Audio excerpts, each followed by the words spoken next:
σκοτεινή πλευρά της Σελήνης μόλις αποκαλύφθηκε. Η αποστολή Chang'e 6 της Κίνας έκανε πραγματικά κάτι το αδιανόητο. Συνέλεξε δείγματα από την αθέατη πλευρά του φεγγαριού. Γιατί όμως μας νοιάζει αυτό?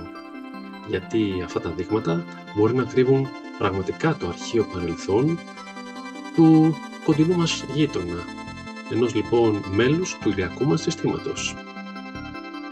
Αναλύοντας λοιπόν αυτά τα πετρώματα, οι επιστήμονες ελπίζουν να καταλάβουν πώς σχηματίστηκε η Σελήνη και αν, φυσικά αυτό είναι μια υπόθεση, θα μπορέσουν αυτά τα υλικά να υποστηρίξουν μελλοντικές βάσεις στη Σελήνη.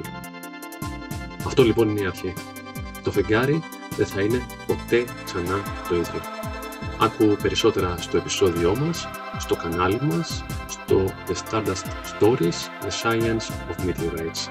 Ένα επεισόδιο γεμάτο Chang'e 6.